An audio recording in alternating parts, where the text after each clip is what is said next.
Ընդդիմության միջև ինչ են ուզում շահել այս պրոցեսում։ Ձեր կարծիքով ու կարծում շատ ճիշտ է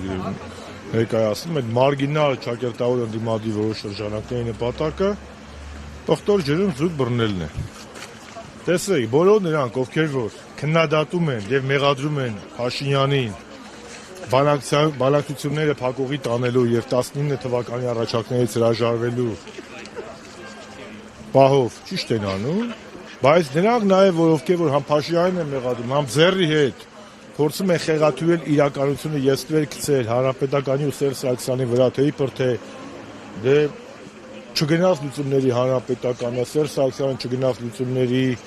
Նիկոլին ի սկզբանե ասում էին հողատու, նրանք էլ լկտի ստում են։ Նախ առաջինը Սերժ Սարգսյանը երբեք չի հրաժարվել բանակցային փաթեթից։ Երբեք ԵԱԿ Մինսկի խմբի համանախագահության 2018 թվականին չի եղել որևէ փաթեթ, որտեղ առաջարկ փաթեթ պաշտոնական, որից Սերժ Սարգսյանը հրաժարվի։ Ընդհակառակը դրանից հրաժարվել է Ադրբեջանը եւ 16 թվականի ապրիլին դրա մասին խոսեց պարոն Լավրովը, Ռուսաստանի արտգործնախարար, 16 թվականի պատերազմից հետո առաջարկված non-paper բանով ձևաչափով առաջարկը, որը Կրակովում մի էջի վրա տրվեց, էլի Հայաստանը ընդունել է որպես բանակցության հիմք, Ադրբեջանն է մերժել։ Ավելին, Սերժ Սարգսյանի բանակցային ժառանգության հիմքի վրա Նիկոլ Փաշինյանին 19 թվականին առաջարկվեց փաստաթուղթ, որից հրաժարվել է հենց Նիկոլ Փաշինյանը։ Դրա մասին էլ 21 թվականի հունվարի 13-ին ասել է Ռուսաստանցի համանախագահ Պապովը։ Հետևաբար բոլոր նրանք, ովքեր որ փորձում են հավասարության նշան դնել եւ կներեք այս բառից համար հերթական կեղտոտ մուտիտը տարածել, թե իբր Հանրապետականն ու Սերժ Սարգսյանը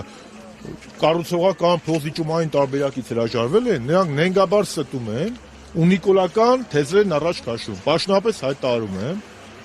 մենք փոխզիջումային տարբերակից չենք հրաժարվել։ Այդ ոնց եղավ որ Սերժ Սարգսյանը ոչ մի թիզականություններ քարոզում, եթե դուք եք կարա Սերժ Սարգսյանին Կիսիլյովի հարցազրույցից իշոր մի հատ կտոր հանում, ասում եք շրջանները պատրաստ է տալ։ Մենք էլ ասում ենք, մենք տալու մասին չենք բանակցում, մենք բանակցել ենք ինչ ենք ստանալու, Արցախի կարգավիճակը, սա մեկ։ Երկրորդ հողատուի մասով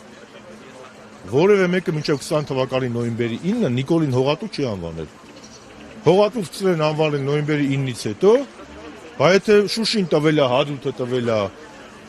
ինչ պետք է անվանեին, պետք է անվանեին խոսքի Նիկոլ Փրկիչ, թե Նիկոլ Ազատագրիչ։ Ինչ վերաբերում է մեր գնահատականներին 18-20 թվականներին, 18-20 թվականներին, այո, մեկն էլ ես շատ խիստ քննադատել եմ Փաշինյանին, բայց ինչի համար, որ ինքը փոխել է բանակցային ձևաչափը, որ ինքը ոչ թե Սերժ Սարգսյանի բանակցային ժառանգությունն է հիմք ընդունել, իսկ Սերժ Սարգսյանի բանակցային ժառանգությունը դա համանախագահ երկրների առաջարկներն էին, այլ ասելա ես սկսում եմ իմ զրոյական կետից, բայց չքննադատեի, իսկ այդ գործիչներից մեկը որ պարլամենտում էր, քննադատում էր այդ ժամանակ, իսկ այո, իսկ երբ որ մենք ասում ենք, որ Լավրովը ասում է, որ առաջարկություններ են ներկայացրել, իրանք չեն կանգնում ասում, մենք մեր արտգործնախարարին ու վարչապետին վստահում ենք։ Իսկ նոյեմբերի 9-ից հետո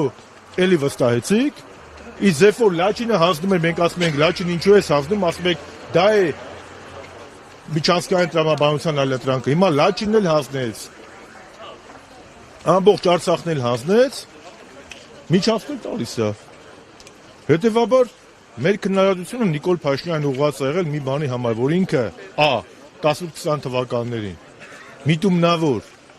հենց առաջի օրը մայիսի 9-ին Արցախում փորձել է խեղաթյուրել բանակցային ձևաչափը եւ ուլտիմատում ներկայացրել համանախագահ երկրների ղեկավարներին, դուք պատկերացնում եք Տրամպի, Մակրոնի մեկ էլ Պուտինի դեմքը, երբ որ մարդիկ հեռուստացույցից են իմանում, որ Նիկոլ Փաշինյանն ասում է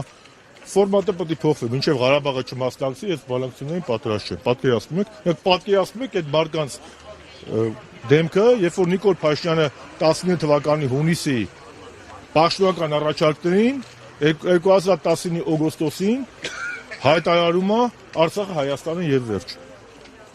Մենք քննադատել ենք Նիկոլի ապակառուցողական լինելու, սուպեր կեղծ հայրենասիրական լինելու, ոչ մի թիզական լինելու մեջ։ Դրա այո, հանրապետականը քննադատել է, բայց քննադատել է այդ դիրքերից,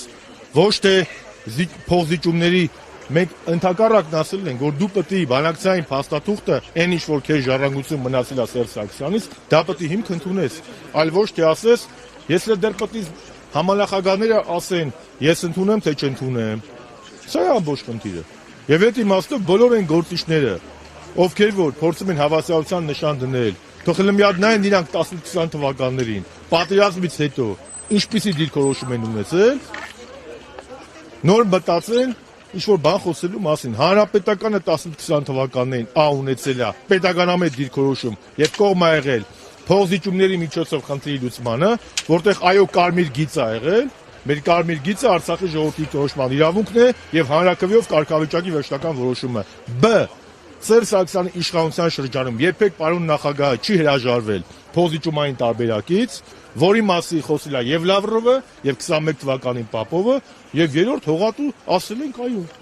Երբ որ կապիտուլյացիա է բերել, թող ազատագրել, ասենք ծափահարենք sense։ Ինչի մասին։ Եվ այդ ձևի կարծիքներ արտահայտողներ են ժողովուրդ։ Իմ համար ավելի վտանգավոր են, քան ԿՊԱ-ականները, որովհետեւ նրանք մոլորության մեջ են գցում հանրությանը։